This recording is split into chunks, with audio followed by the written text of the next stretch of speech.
everyone, and welcome back to the Proverbial Masterminds. Yeah, we are streaming live. We pre-recorded the last couple of times. I'm Dr. Sherry, and this is Erin Harrigan, and we are two women who love the Lord and seek His wisdom.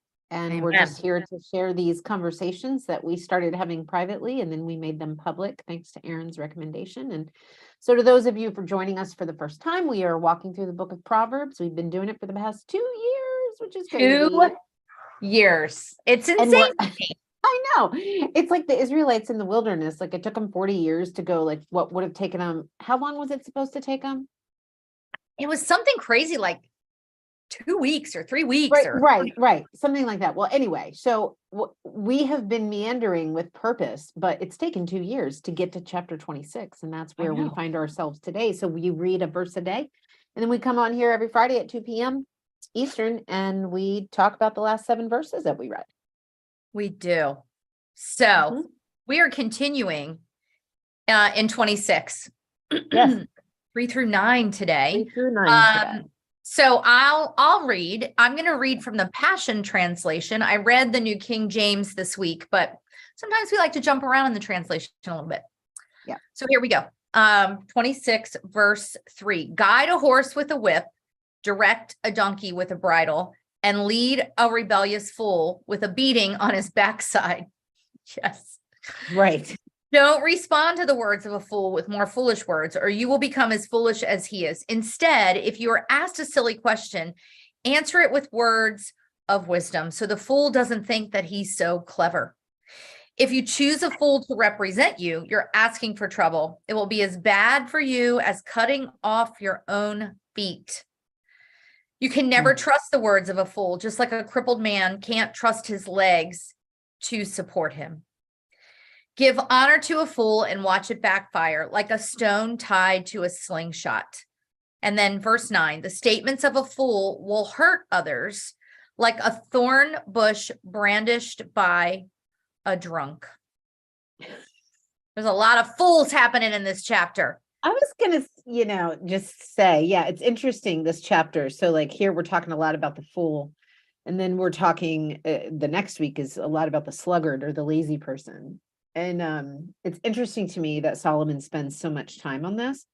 Obviously, all scripture is God breathed. And so God wanted him to spend time on this repeatedly, talking about, what does foolishness look like? And, I think that's because we fall into folly a lot, like our own folly, sometimes it's maybe less harmful than others, but I think that the general theme here is to be really aware of, even if it's innocuous, or we think it's innocuous, like it could be a slippery slope, right? And the problem with being foolish, and being foolish, by the way, is listening to our own wisdom or seeking out our own wisdom, right? Yes. And that's not the world we live in. We live in a world that's very much, humans are their own gods, they manifest things, they make things happen, right? I don't know. It's, I don't think that anybody would say, I am my own God. I think there are a lot of people who wouldn't say that. Yes. Right. But when we're relying on our own wisdom and not seeking the Lord, hey, is this right? What do you think about this? You know what I think about? I think about a kid, like say a kid and his parent are walking somewhere, and a stranger asks the boy something, and the boy looks to his mother for permission. Like he doesn't have to say anything. He just looks like, is this good? Like, am I, can I say something? Can I respond or whatever? That is our heart posture, right? God wants us to go, whenever we see something, we can think this, but we want to go, is that all right? Before we lean into that. And so, not doing that is foolishness. Not doing that is relying on our own wisdom as God. So, yeah. And I would add to that, Sherry, that I was listening to a podcast this morning, and in today's world, it's very much a you do you, and Yeah.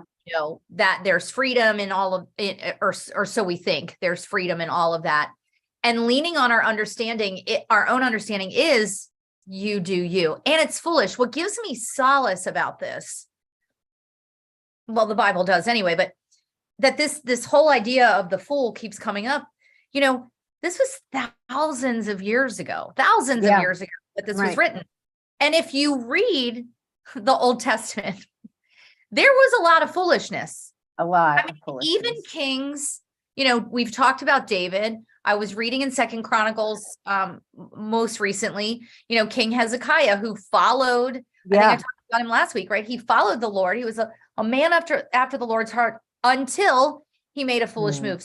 So the point being that there's all kinds of foolishness that's been going on since the Garden of Eden, right? Since the fall of man. And I believe that we read these things and we think, well, I wouldn't do that. Right. But yet we do. And so did, our biblical ancestors. Yeah. Yeah. Absolutely. And that's why I think it's important for us to, even, how we say God cares about the little things, like if we get a parking space or, you know what I'm saying, right? Like, yes. And God cares about the little things. So every day we're tempted to make the little decisions on our own. That's right. And so, I think there is no amount of awareness of that is too much. There is no amount of awareness that is too much that, hey, are we good here? Is this good? Looking back into our Father's face. Yeah. And because Solomon repeats, we have to be reminded, from a business perspective, it used to be somebody needed to see something 7 times. Now it's like 12 times, whatever. God knows that about us. And so therefore, Solomon continues to repeat the themes because we have to be reminded. And on one hand, while we may go, oh, here it is again.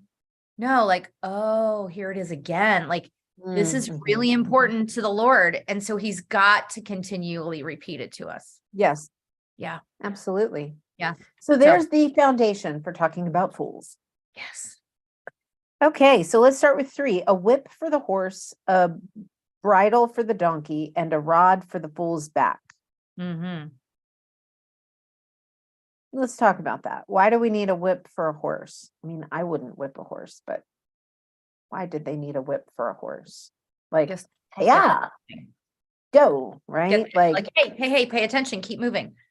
Okay, right. And then a bridle for the donkey so that it doesn't wander its own way, right? So, by the way, I don't know if I've mentioned this on this show or even to you, Erin, but one of the things that I've asked God for years when I'm in heaven is a hover donkey. I do. I want a hover donkey, and I just want to zoom from place to place on my hover donkey. I have a feeling that the transportation system in heaven is far advanced beyond that. Even beyond a hover donkey? Even beyond that. Yeah, I think so. Anyway, so yes, we want our donkey to go where we want it to go. That's right. And then it says, and a rod for the fool's back. That is the pull that the foolish human part of us has, that it needs to constantly be brought back into line. That's so right. Again, to the repetition that you were talking about. Repetition. Yes. Yes, and yes. I love that. I also find it interesting that the horse gets the whip, which is bam, right? But the donkey just gets the bridle. What? Because donkeys don't move it. Donkeys aren't like horses, right? It's not like a car with 20 donkey power. It's I think power. You're right. I want to take 4 and 5 together because to me, don't we run into this in today's world, right? Somebody disagrees with you, you're responding with more foolish words, and you're just butting heads. And if you're asked a silly question, to respond with words of wisdom. Mm, We are I feel like in today's world, we have to be so careful to be discerning of the conversations that we're having, while at the same time balancing sort of this, commandment of loving others and praying for our enemies, and even being willing to have the difficult conversations. mhm. And how I don't know, I struggle with that sometimes, like that there are some, God love it. I'll be at church and someone will say something in the children's hallway. And I'm like, I'm pretty sure that the kids and the parents don't need to hear your opinion on that. Right. Right. And so I often, and not always so gracefully, say, hey guys, how about we don't talk about that right here in the middle of the children's wing. Right. Right. Like, Right. I'm not saying that that's my wisest point, but that we, that we have to just discern the conversations that we're going into. And as the old adage, whatever it is, used to say something like, take the higher road, or be the bigger person, or don't stoop to their level. In a way, I kind of feel like this is what Solomon's telling us. Without saying that. Without Right. saying that, yes. Because what a lot of people, which is foolishness to say, I'm taking the high road. No. When you take the high road, you don't announce it. You just do it. That's true. Yes. You don't have to Right? boast of it. You just do it. You don't even talk about it. You don't even say, well, I could have done this. But what I did, do you know what I'm saying? Yeah. So I think foolishness is such a temptation for us. There's such a draw to react Yes. again with our human wisdom. And I think it's what's wise is anytime somebody says something, to just pause. Just pause. There's great power in the pause. Just pause. And then look to the Lord's face. Okay, what do I say anything? Because Exactly. sometimes we don't say anything at all. Yep. Right? Yeah. But I like what's that? Lord, hold my tongue. Right. Without saying that, right? Like, again, I can't tell you how many times I've seen people say, well, basically, I'm the bigger person because Yes. I didn't do this, or it, like. Honestly, silence speaks volumes. Yeah, silence speaks volumes. And what I like here is, if you look in the New King James Version, it says this. So 4 says, do not answer a fool according to his folly, lest you also be like him. Okay. So again, and we see a lot of this, right? Like in our so-called leadership, in our so-called political leadership, they do everything and they behave in every way that we teach children not to, which is really funny. There's a lot of foolishness happening with the people who are supposed to be exemplary, right? Yes. Okay. And so do not answer a fool according to his folly, lest you also be like him. Yeah. And so that's what happens when we respond with that knee-jerk response that we want to respond with. We are exactly like the person that we're frustrated with. So that I like how it says that, but then in verse 5 it says, answer a fool according to his folly, lest he be wise in his own eyes. So the first one says, do not answer a fool according to his own folly. The second one says, answer a fool according to his own folly. Okay. Yeah. So basically, don't respond like the fool would, and respond like the wise would. Like, that's right. That's what it's saying. Yes, exactly. But I see how that could be confusing. Do not answer a fool according to his folly. Answer a fool according to his folly. Right? Like, I see how that could be confusing. But so we're not like others in our responses. Right. We are wise. We are wise. Yeah.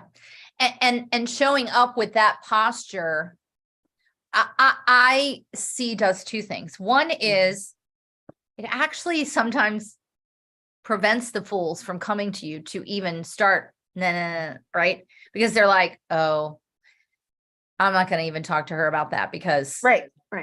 there's just something, right? And I believe that when we're responding with wisdom, and sometimes, as you said, that means being silent. Yeah. It also sort of raises the level of, it raises the character in the environment, that people are, maybe they take that in a way that says, it sort of makes them think twice. Right. Yeah. Right. Yeah. All right. What you got for 6? Okay. 6, he who sends a message by the hand of a fool cuts off his own feet and drinks violence. So listen, if somebody speaks foolishly, don't send them as your messenger. Don't even ask them to do anything for you. Don't even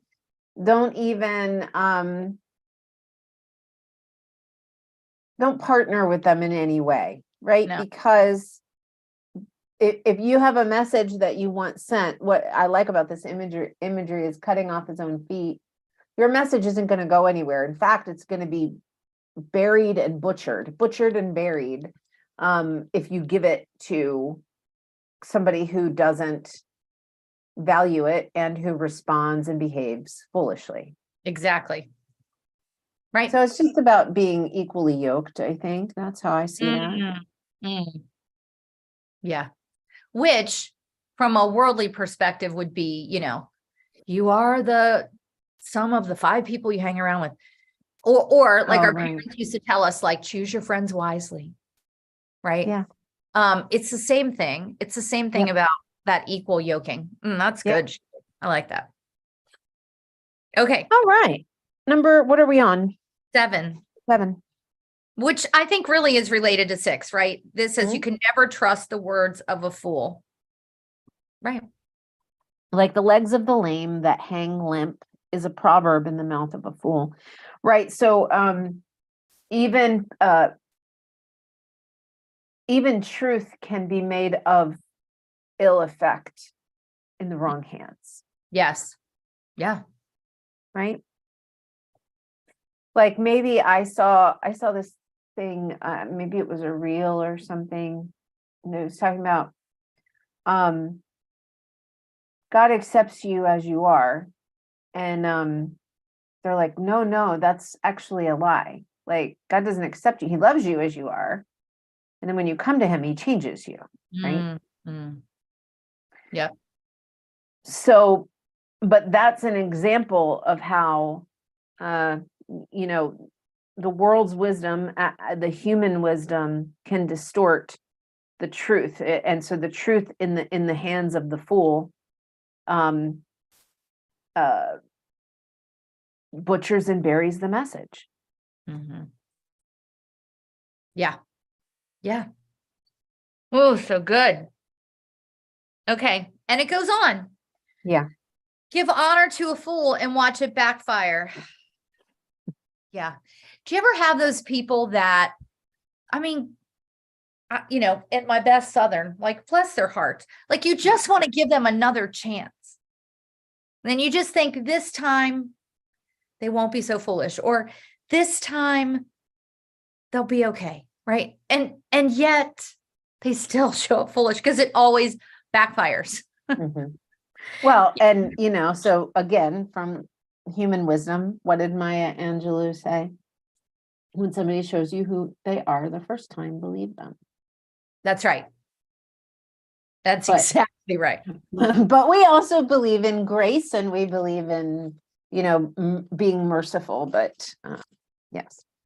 Yeah, we do. And we just have to be aware. We have to be aware. That's right. Okay. And this last one to me, I get it, Solomon, common sense, right? The statements of a fool will hurt others. Yeah. Like a thorn bush brandished by a drunk, right? Like you can just picture them like there's no, I would this gives me the sense that he means that they don't get up in the morning thinking they're going to hurt people, but they just Yeah. like throw their words out there. It's very Mhm. random. It's very Mhm. haphazard. It's like Mhm. stumbling, right? Yeah. And running into people with this thorn bush, that they hurt others from that perspective. Mhm. Yeah. Yeah, Yeah. I agree. I think that's a great point. We, and this is the point of human folly, of human foolishness, is that if we are not intentional to be aware, we will be like the drunkard with the thorn branch or whatever, because you have to, if you're not being intentional to pursue God's wisdom, then you're going to default into the human wisdom, into human folly, right? Yes. So we have to be intentional. If you're not pursuing one, the other is going to happen. That's right. That's right. Yeah. So you get to choose, Mhm. which is the beauty of what he allows us, right? We get Mhm. to choose. He doesn't want to force his love, his forgiveness, his grace, his mercy on Right. us. We gave us free will so that we would choose to be in relationship with him, that we would Mhm. choose to seek his wisdom. Mhm. Yeah. So good. And he just, the Lord is so good when you are in relationship with him, and the things he shows you and the things he wants to pull out of you and separate you from, that's his faithfulness. Like you talk a lot about, the pruning and all of that, and it's evidence of God's faithfulness. And so when you are pursuing, it's almost like when you're pursuing God's wisdom, you're acutely aware of how much of a fool you are. Just like increasingly. Do you know what I mean? Yeah. Yeah. I had this situation come up like this week or maybe last week. So as I'm looking ahead to 2023 in my business, I'm making some decisions on what do I really need to keep, what needs to go, right? The pruning. Yeah. And one of the things that I feel really strongly that the Lord has told me to do around my expenses is to pull back on some of the things that I'm outsourcing. Mm. So that got me thinking, like, well, why did I outsource this in the first place? Right. Yeah. And it's things that I actually, some of it, like one thing, actually, the two things that I'm pulling back on are things that I really enjoy doing. But I outsourced them for two reasons. One, because I thought, oh, well, this will free up my time, which like Yeah. it sort of does. But then the other thing that I thought is, going back to what you just said, it was a moment where I was like, ooh, that was a foolish time. Not that it negatively impacted my business. Right. But I thought, man, how prideful of me to make a decision to outsource, because when it all boiled down to it, because I thought, oh, well, my business is at this level, so I should be outsourcing that. That's right. Foolishness. Yeah. Foolishness. Yep. Did it bless these people for me to pay them Sure. to do that work? Absolutely. Did it bless me to have people to do that work? Definitely. Yeah. But in that moment, I thought that was a bit of a prideful decision. Mhm. And so that one of the things that I love about us walking through this as we've been doing is those moments where he like goes, I'm talking to you. Yeah. Yeah. He's faithful to do that. And Yeah, he is. Yes. and then you get to the place where you're like, okay, thank you. First it's like, and then it's like, okay, thank you. Yes. Thank you. Thank you. Yes. Because I was like, oh, is Right. that really what happened there? And the answer is yes. That is really what happened there. Yeah. I mean, that happened. I think I mentioned that to you that one day when I was on my walk, when I sent you that podcast about the craftsman that made the little idol. He took his gift and he turned it into an idol to save him. Right. And Right. how God brought that to my mind, that Yeah. I had created this thing that he gifted me to create in my nonprofit and this whole Thriving Thoughts movement. But I was looking to that to solve my problems. Right. Right. And yet how quickly right? That can happen. Yeah. So Yeah. friends, if you're watching this, take heart, because Yeah. just because we're studying this doesn't Right. mean that we are not subject to God, The folly. flicking us, Yeah. Yep. saying, I'm talking to you. He's tapping on the glass. Hello. Anyway. All right. So next week, friends, we are continuing in chapter 26. We're in We are. verses 10 through 16, and we're about to go from fools to laziness. The laziness. Yeah. So it gets better. It gets better. All right, everybody. We'll Oh, see you yeah. next week. Thanks for tuning in. Please share, follow, all the things. Bye, friends. We appreciate